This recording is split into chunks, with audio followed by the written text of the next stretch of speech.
delayed today, but this is today's Bible reading, January 16th, Genesis 32:13 through 34:31. Jacob stayed where he was for the night. Then he selected these gifts from his possessions to present to his brother Esau: 200 female goats, 20 male goats, 200 ewes, 20 rams, 30 female camels with their young, 40 cows, 10 bulls, 20 female donkeys, and 10 male donkeys. He divided these animals into herds and assigned each to a different servants. Then he told his servants, "Go ahead of me with the animals, but keep some distance between the herds." He gave these instructions to the men leading the first group: "When my brother Esau meets you, he will ask, 'Whose servants are you? Where are you going? Who owns these animals?' You must reply, 'They belong to your servant Jacob, but they are a gift for his master Esau. Look, he is coming right behind us.'" Jacob gave the same instructions to the second and third herdsmen and to all who followed behind the herd. "You must say the same thing to Esau when you meet him, and be sure to say, 'Look, your servant Jacob is right behind us.'" Jacob thought, "I'll try to appease him by sending gifts ahead of me. When I see him in person, perhaps he will be friendly to me." So the gifts were sent on ahead, while Jacob himself spent that night in the camp. During the night, Jacob got up and took his 2 wives, his 2 servant wives, and his 11 sons, and crossed the Jabbok River with them. After taking them to the other side, he sent over all his possessions. This left Jacob all alone in the camp, and the men came and wrestled with him until the dawn began to break. When the man saw that he would not win the match, he touched Jacob's hip and wrenched it out of its socket. Then the man said, "Let me go, for the dawn is breaking." But Jacob said, "I will not let you go unless you bless me." "What is your name?" the man asked. He replied, "Jacob." "Your name will no longer be Jacob," the man told him. "From now on, you will be called Israel, because you have fought with God and with men and have won." "Please tell me your name," Jacob said. "Why do you want to know my name?" the man replied.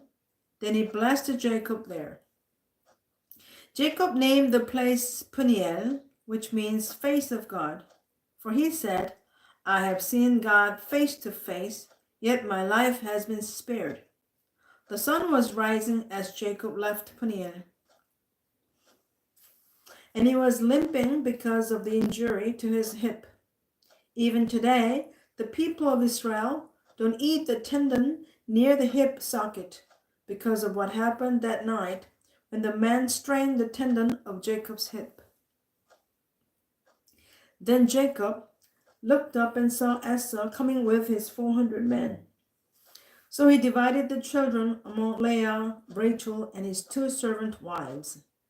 He put the servant wives and their children at the front, Leah and her children next, and Rachel and Joseph last. Then Jacob went on ahead. As he approached his brother, he bowed to the ground 7 times before him. Then Esau ran to meet him and embraced him, threw his arms around his neck, and kissed him, and they both wept. Then Esau looked at the women and children and asked, "Who are these people with you?" "These are the children God has graciously given to me, your servant," Jacob replied. Then the servant wives came forward with their children and bowed before him. Next came Leah with her children, and they bowed before him. Finally, Joseph and Rachel came forward and bowed before him. And what were all the flocks and herds I met as I came? Esau asked. Jacob replied, They are a gift, my lord, to ensure your friendship. My brother, I have plenty, Esau answered. Keep what you have for yourself. But Jacob insisted, No, if I have found favor with you, please accept this gift from me. And what a relief to see your friendly smile. It is like seeing the face of God. Please take this gift I have brought you, for God has been very gracious to me. I have more than enough. And because Jacob insisted, Esau finally accepted the gift. Well, Esau said, let's be going. I'll lead the way. But Jacob replied, You can see, my lord, that some of the children are very young, and the flocks and herds have their young too. If they are driven too hard, even for one day, all the animals could die. Please, my lord, go ahead of your servant. We'll follow slowly at a place that is comfortable for the livestock and the children. I'll meet you at Seir. All right, Esau said, but at least let me assign some of my men to guide and protect you. Jacob responded, That's not necessary. It's enough that you have received me warmly, my lord. So Esau turned around and started back to Seir that same day. Jacob, on the other hand, traveled on to Succoth. There he built himself a house and made shelters for his livestock. That is why the place was named Succoth, which means shelters. Later, having traveled all the way from Paddan Aram, Jacob arrived safely at the town of Shechem, in the land of Canaan. There he set up camp outside the town. Jacob brought the plot of land where he camped from the family of Hamor, the father of Shechem, for 100 pieces of silver. And there he built an altar and named it El Elohe Israel. One day, Dinah, the daughter of Jacob and Leah, went to visit some of the young women who lived in the area. But when the local prince, Shechem, son of Hamor the Hivite, saw Dinah, he seized her and raped her. But then he fell in love with her, and he tried to win her affection with the tender words. He said to his father, Hamor, Get me this young girl. I want to marry her. Soon Jacob heard that Shechem had defiled his daughter Dinah. But since his sons were out in the fields herding his livestock, he said nothing until they returned. Hamor, Shechem's father, came to discuss the matter with Jacob. Meanwhile, Jacob's sons had come in from the field as soon as they heard what had happened. They were shocked and furious that their sister had been raped. Shechem had done a disgraceful thing against Jacob's family, something that should never be done. Hamor tried to speak with Jacob and his sons. My son Shechem is truly in love with your daughter, he said. Please let him marry her. In fact, let's arrange other marriages too. You give us your daughters for our sons, and we will give you our daughters for your sons. And you may live among us. The land is open to you. Settle here and trade with us, and feel free to buy property in the area. Then Shechem himself spoke to Dinah's father and brothers. Please be kind to me and let me marry her, he begged. I'll give you whatever you ask. No matter what dowry or gift you demand, I'll gladly pay it. Just give me the girl as my wife. But since Shechem had defiled their sister Dinah, Jacob's sons responded deceitfully to Shechem and his father, Hamor. They said to them, We couldn't possibly allow this because you're not circumcised. It would be a disgrace for our sister to marry a man like you. But here is a solution. If every man among you will be circumcised like we are, then we will give you our daughters, and we'll take your daughters for ourselves. We'll live among you and become one people. But if you don't agree to be circumcised, we'll take her and be on our way." Hamor and his son Shechem agreed to their proposal.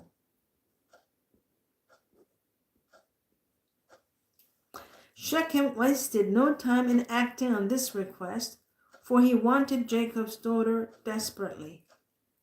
Shechem was a highly respected member of his family, and he went with his father Hamor to present this proposal to the leaders at the town gate. "These men are our friends," they said. "Let's invite them to live here among us and trade freely. Look, the land is large enough to hold them. We can take their daughters as wives and let them marry ours. But they will consider staying here and becoming one people with us only if all of our men are circumcised, just as they are. But if we do this, all their livestock and possessions will eventually be ours. Come, let's agree to their terms and let them settle here among us." So all the men in the town council agreed with Hamor and Shechem, and every male in the town was circumcised. About 3 days later, when their wounds were still sore, 2 of Jacob's sons, Simeon and Levi, who were Dinah's full brothers, took their swords and entered the town without opposition. They slaughtered every male there, including Hamor and his son Shechem. They killed them with their swords, then took Dinah from Shechem's house and returned to their camp. Meanwhile, the rest of Jacob's sons arrived. Finding the men slaughtered, they plundered the town because their sister had been defiled there. They seized all the flocks and herds and donkeys, everything they could lay their hands on, both inside the town and outside in the fields. They looted all their wealth and plundered their houses. They also took all their little children and wives and led them away as captives. Afterward, Jacob said to Simeon and Levi, "You have ruined me. You have made me stink among all the people of this land, among all the Canaanites and Perizzites. We're so few that they'll join forces and crush us. I will be ruined, and my entire household will be wiped out. But why should we let him treat our sister like a prostitute?" they reported angrily. Now Matthew 11:7-30. As John's disciples were leaving, Jesus began talking about him to the crowds. "What kind of man did you go into the wilderness to see? Was he a weak reed, swayed by every breath of wind? Or were you expecting to see a man dressed in expensive clothes? No. People with expensive clothes live in palaces. Were you looking for a prophet? Yes, and he is more than a prophet. John is the man to whom the scriptures refer when they say, 'Look, I am sending my messenger ahead of you, and he will prepare your way before you.' I tell you the truth, of all who have ever lived, none is greater than John the Baptist. Yet, even the least person in the kingdom of heaven is greater than he is. And from the time John the Baptist began preaching until now, the kingdom of heaven has been forcefully advancing, and violent people are attacking it. For before John came, all the prophets and the law of Moses looked forward to this present time. And if you are willing to accept what I say, he is Elijah, the one who prophets said who would come. Anyone with ears to hear should listen and understand. To what can I compare this generation? It is like children playing a game in the public square. They complain to their friends, "We played wedding songs and you didn't dance. So we played funeral songs and you didn't mourn." For John didn't spend his time eating and drinking, and you say, "He is possessed by a demon." The Son of Man, on the other hand, feasts and drinks, and you say, "He is a glutton and a drunkard, and the friend of tax collectors and other sinners." But wisdom is shown to be right by its results. Then Jesus began to denounce the towns where he had done so many of his miracles, because they hadn't repented of their sins and turned to God. What sorrow awaits you, Chorazin and Bethsaida! For if the miracles I did in you had been done in wicked Tyre and Sidon, their people would have repented of their sins long ago, clothing themselves in burlap and throwing ashes on their heads to show their remorse. I tell you, Tyre and Sidon will be better off on Judgment Day than you. And you people of Capernaum, will you be honored in heaven? No, you will go down to the place of the dead. For if the miracles I did for you had been done in wicked Sodom, it would still be here today. I tell you, even Sodom will be better off on Judgment Day than you. At that time, Jesus prayed this prayer: "O Father, Lord of heaven and earth, thank you for hiding these things from those who think themselves wise and clever, and for revealing them to the childlike. Yes, Father, it pleased you to do it this way. My Father has entrusted everything to me. No one truly knows the Son except the Father, and no one truly knows the Father except the Son, and those to whom the Son chooses to reveal him." Then Jesus said, "Come to me, all of you who are weary and carry heavy burdens, and I will give you rest. Take my yoke upon you. Let me teach you, because I am humble and gentle at heart, and you will find rest for your souls. For my yoke is easy to bear, and the burden I give you is light." Now Psalm 14, 1 through 7. Only fools say in their hearts, "There is no God." They are corrupt, and their actions are evil. Not one of them does good. The Lord looks down from heaven on the entire human race. He looks to see if anyone is truly wise, if anyone seeks God. But no, all have turned away. All have become corrupt. No one does good, not a single one. Will those who do evil never learn? They eat up my people like bread and wouldn't think of praying to the Lord. Terror will grip them, for God is with those who obey him. The wicked frustrate the plans of the oppressed, but the Lord will protect his people. Who will come from Mount Zion to rescue Israel? When the Lord restores his people, Jacob will shout with joy and Israel will rejoice. Now Proverbs 3:19 through 20. By wisdom the Lord founded the earth. By understanding he created the heavens. By his knowledge the deep fountains of the earth burst forth, and the dew settles beneath the night sky. End of the reading. Have a great day. God bless you. See you tomorrow.